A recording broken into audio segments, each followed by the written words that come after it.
Roll up, Tez.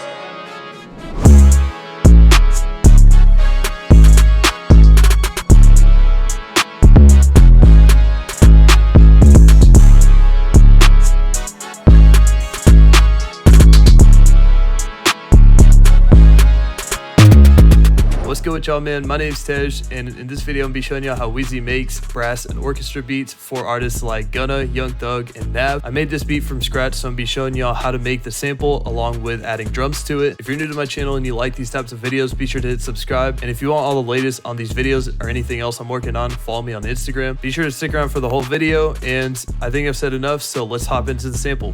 I'm gonna show y'all a preview of the finished sample, and then I'll go in and break down each of the different components of it.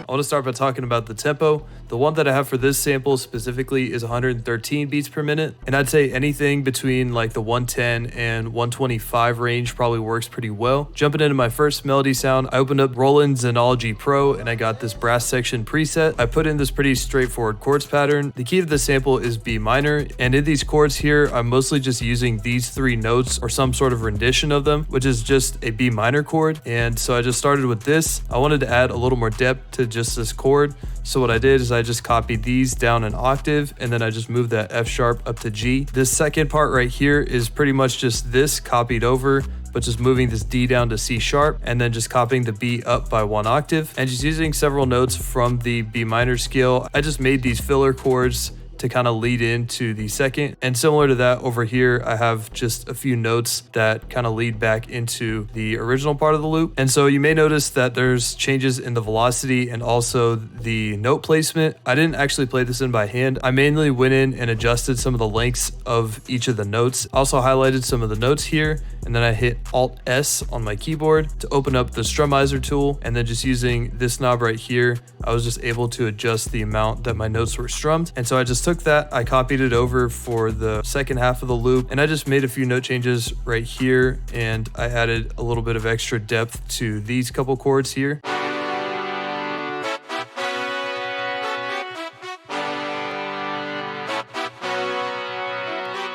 I routed that to a mixer track using Control L. I put this EQ on it, so I cut out the lows because I knew I was gonna have a lower brass coming up, so I wanted to leave room for that. And then I just cut some of the mids just to make it sound a little less muddy. And then I cut a little bit of the trebles to leave room for some of the drums later on. So then for my next sound, I opened up another instance of Xenology and I got this Biggie Brass preset. With this, I laid down my lower or bass brass notes, and it's pretty straightforward. It's just using some of the notes from the chords above.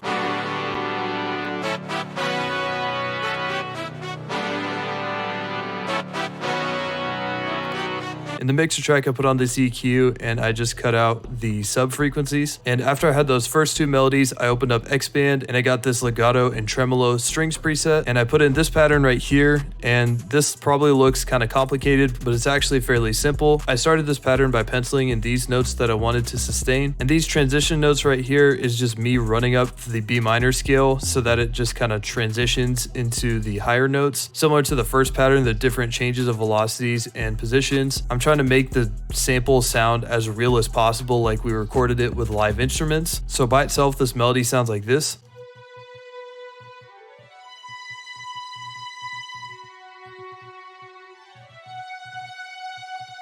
And for effects on that one, I put the Lush and Crunch Guitar 2 preset in RC20 and turned the noise off and adjusted these distortion and space knobs. And once I had those strings down, I opened up a third Xenology and I got this trumpet and sax section preset. And I put in these notes to kind of accent what I had in the first pattern. And as you can see here, it's just playing a few interval notes. And then there's these ones right here, similar to the strings in the last pattern. These are meant to lead into our intervals here.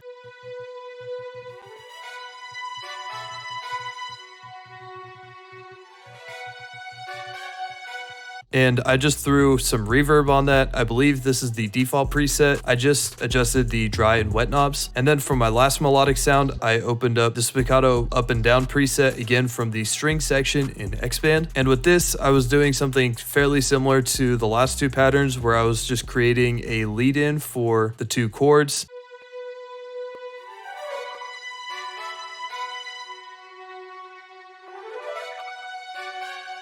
And similar to the strings pattern a couple sounds ago, I'm just running up and down the B minor scale. And for effects on that, I went into Portal and I went to Max Shooter's Waves Crate Bank and got this tank preset. Once I had all that, I rendered each of the stems out as audio clips and arranged the loop. And once I had done that, I exported it as an audio file. Once I had my finished audio file, I imported it into a new project file. I set the tempo to 113 like the previous one. I went into my audio settings. I changed the mode to stretch, and then I pitched it up by 200 cents or 2 half steps. So the key of our sample in this project file is C sharp minor. So similar to the sample, I'm going to show y'all a little preview of the drums, and then I'll just go in and break down all the different sounds and patterns that I used. Robot test.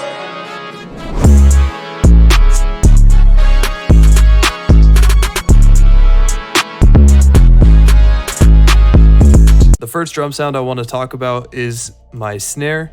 There's actually two. So the first one is this one, and then I have a second one layering with it, which sounds like this.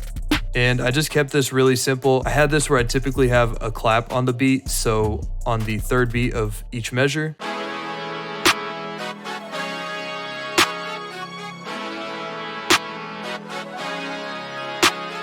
Next, I added my hi-hat pattern, and at first glance, you probably think it looks complicated, and that's because it is. I don't know why this hi-hat pattern took me forever to make, and the key here is to use almost like a triplet sort of bounce. What I mean by that is a lot of my notes in my standard like two-step spacing are grouped in threes. And also you notice I left a bunch of space, and that's for a good reason. For these type of beats, you want to leave a lot of space with your hi-hats because, as you heard, I was doing a lot with all the other elements of the beat, specifically like the open hats, 808s, and the snares. And also the velocities changed a lot. That's just personal preference for me. I like to do that to add some extra bounce to it. But overall, this is what the hi-hat pattern sounds like.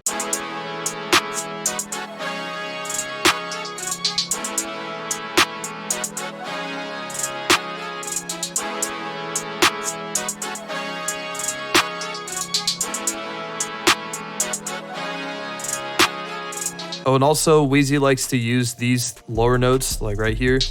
So if you want to add that sort of sauce to your beats, now you know how to do it. You just go to the real low octave parts to your hi-hats. And I also routed that to a mixer track and put some effectrix on it. I just have this reverse on the 5th beat on the 1/8 tempo setting. So next I put in my next snare pattern. So these snares are a little different from typical trap snares in terms of placement because we're at a lower tempo. We're at 113 beats per minute opposed to like 120, 130 plus, where you just have your snares hitting like on these two beats typically. The placement is somewhat similar, except you kind of have like these groupings of 2 consecutive that hit a little bit different and just have like a slightly different bounce to them. And then also for this roll at the end, I went into the magnet setting and just went to 1 half step and then just penciled it in.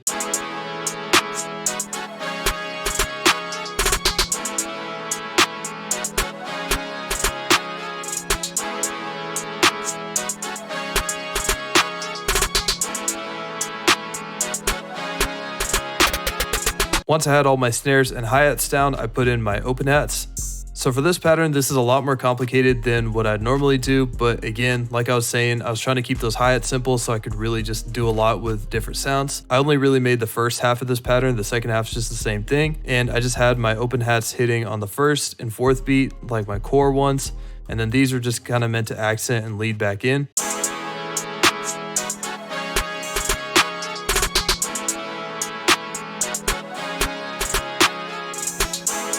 Also, the placement of these will make more sense when I play it in context with the 808. So now hopping into the 808, I chose this kind of shorter, almost Z808 type of sound. And I put in the first of my 2 patterns. This one I wanted to make a little more complicated. The second one that I'm going to show y'all is a little more simplified. And the 808s that I ended up using, I didn't realize it when I originally put it in, but it sounds kind of similar to the song Top Floor by Gunna in terms of what I do with the 808 with like the slide right here.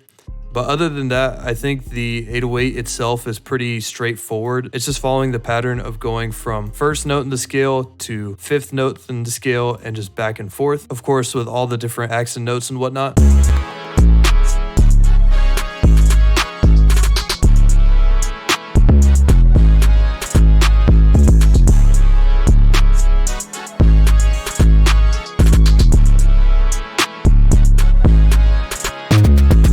For my second 808 pattern, I followed the similar theme of just using the 1-5 approach, except it's a lot more simplified than the first.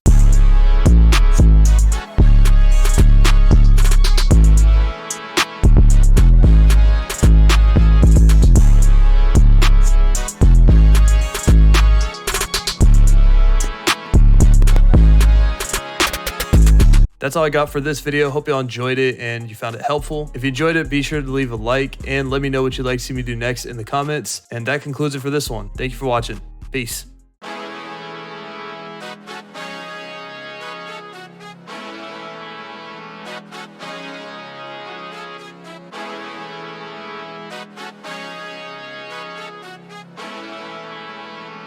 Roll up,